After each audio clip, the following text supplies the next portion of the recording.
Good afternoon, Good everyone. afternoon. Thank you again for your patience, and thank you again for your support and all that you do to make sure that we all support our commitment to high performance. You're here today for the Parent-Teacher Advisory. This is the first one for the new school year, so we are eager to share some of the exciting work that we have been able to achieve with your support today. And we certainly welcome an opportunity for you to dialogue with us. Let us know if there's anything that we can do to address any concerns or troubleshoot anything that you feel that we can do better. So again, thank you for being here. Without further delay, I'd like to welcome our Superintendent and CEO of schools, Dr. Morrissey. All right. Thank you, Jada. I'm going to stay right here. Thank you. Hello, everybody. Hope you all are doing well. You had a good day today? Pretty good. Long day? It hadn't been too long, because normally if you're too tired, they won't come. So y'all must be okay. Well, it's good to see you. Thank you for being here today. We have an agenda. Let's go ahead and just stick with the agenda in respect of your time and all the other things that you may have planned today, this afternoon. But thank you again. Hopefully the year is going well. I know it's going by quickly, but that means we're all busy, right? As the year goes by very quickly. A few things today we wanted to just share. Of course, we have the document, just for your FYI. Always helpful to have that information. This document, teachers have already seen. Raise your hand if you're a teacher. Raise your hand if you're a parent. Very good. And maybe you all parents have already seen this as well, because I know we may have sent it out. But we want to share this document with you as well, in hopes that you will take time to read it and that you will be informed so you can inform other people as to the work that's occurring here in Clayton County. In particular, the things that we have done over the last 2 years and the work that we're working on even now.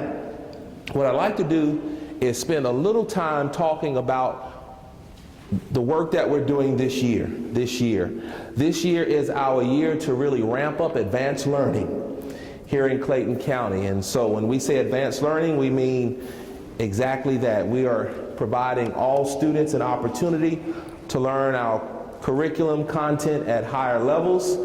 At the middle school, 6th graders, the goal is advanced accelerated math for grades 6 and 7 towards completing the content needed for middle school so they can take algebra in the 8th grade. Algebra in the 8th grade, for those students who are in algebra in the 8th grade, if for whatever reason they seem to still be struggling, they will have the option of taking another year of algebra in the 9th grade. The goal would be, of course, for them to take the highest level of math that they can take in high school, being calculus, statistics, etc., before they graduate from high school. When we say all students, we mean all students, and so this year is our year to provide the instruction, teacher training. You may have heard about the Gates grant that was awarded to our school system to help with the training and the support of our middle school teachers as we work toward all 6th graders, once they become 8th graders, completing algebra in the 8th grade. So that's our work right now, and so you've got several things happening at the K-5 level relative to just teaching the content, teaching students how to read. We've got teachers engaged in letters training, and really at the K-2 level, ensuring that we get more of our kids reading on grade level, so by the time they transition to 3rd grade, once they take that first Georgia milestone, we're hopeful that we'll see increased numbers of our kids reading and performing at or above grade level. So major work going on to fundamentally shift our data over time. It won't happen in 1 year. It won't happen in 2 years. It will take time, but that's exactly what we're working on. You'll see a lot of PBL, problem-based learning, at the K-5 level. If you're a K-2 teacher, you are probably experiencing the process of integrating curriculum. And our goal is to basically help our kids learn the content, not in an isolated manner, but in a manner that allows them to actually solve problems that require them to be able to do math, science, social studies, history, or English and write, etc. And so that's the work that we're doing. Of course, we're still using the iReady tool, trying to move more of our kids to that on grade level reading and math, and we're noticing, and the team is working on the data now to see the kids who are possibly a year or more behind, if that tool is really helping them to catch up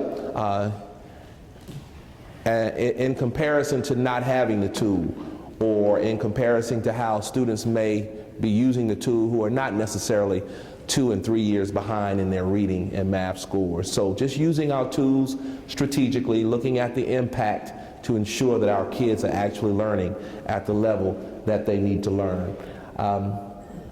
That's our work. That's what I know all of you are working on.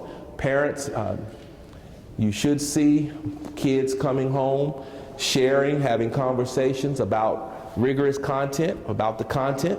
You should see higher order questioning. You should see kids using close reading strategies. You should see kids writing more. You should see students basically engaged in evidence-based writing.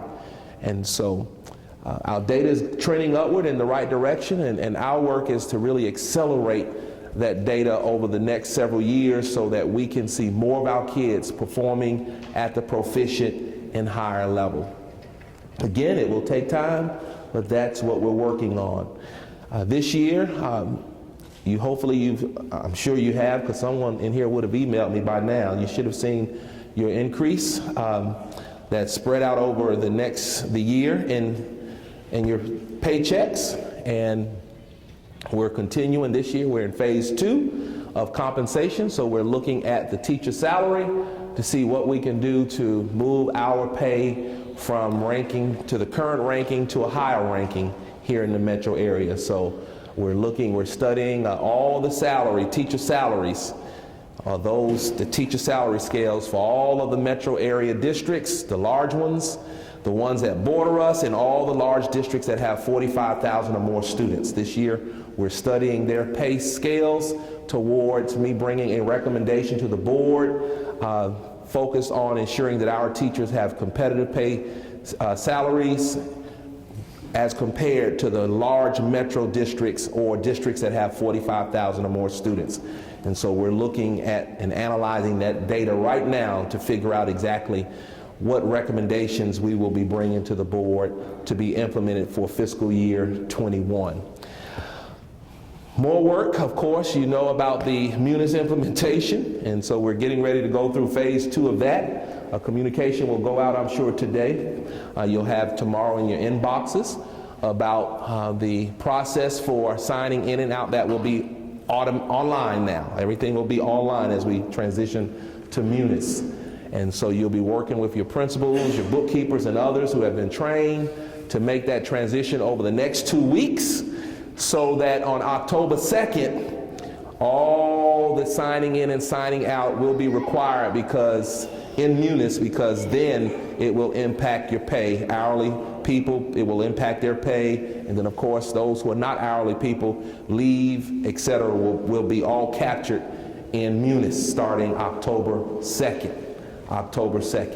So a lot going on in the school system, but we're moving in the right direction. It's not always painless, but I guess progress sometimes requires a little pain in order to make progress. And so we're trying to minimize the pain as much as possible, but we know we've got to make these transitions. And so that's just where we are.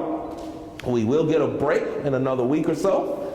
We'll get at least 3 days this year, and the calendar for the following year will be a whole week. So we were able to build in 3 days this year and a whole week the following year. So progress, nonetheless. I did get an email from someone wondering, oh, the kids just got to school and they're getting out already? Say, yeah, everybody needs a break about every 8 to 9 weeks. So it won't hurt them to be with families for 3 days. Won't hurt them to be with families for 3 days, but it gives us staff members an opportunity to recharge, to reboot, to come back and do our next leg of the journey from October 1st until the Thanksgiving holiday. And so That's where we are. And now we want to open up the floor to give you a chance to share what's on your mind and engage staff. Let's introduce the staff so you'll know who's here. We've got Dr. Simpson, Deputy Superintendent, Dr. Wilson, Chief of HR. We've got Ms. Benton, Chief Financial Officer, Dr. Nunez, Deputy Superintendent, Dr. Simpson, School Leadership, Dr. Nunez, Student Support Services. We've got Jada Dawkins, Chief Communications Officer. Ronald over there is on the communication staff. Charles is communication staff here. Wave Charles. We've got Chief Treywick, Safety and Security. We've got Peter Poole, a new member on the team who's working over our studio, our television studio now, and you'll see more and increased programming there as time goes by. I see Rod, our technology chief. Rod, raise your hand. I see Mr. Kenneth Thompson, operations. Kevin May, our athletic director. Ronnie Joseph, our construction SPLOS guy. Mr. Koger, Sam Koger, our maintenance director. And then I see some other staff members from the maintenance department as well. Dr. Wiley, our director for fine arts and school choice over there. Did I get everybody? Light's pretty bright here. Okay, so let's open up the floor. Oh, I see, I'm sorry, Ms. Hamilton. That's our school nutrition director, Ms. Hamilton, Audrey Hamilton back there. Thank you, Ms. Hamilton. Transportation, I see transportation here as well. Very good. That's Ms. Hall, right? It's so bright up here. Anyone else? Did I get everybody? Well, thanks everybody. We have heard you. We've address and make sure we pivot things to principles. We'll continue to look at the issues that we need to look at. We're going to hold ourselves accountable, and so the next time we have this opportunity, I expect to hear that you saw some solutions, okay? Thanks everybody. Get home safely.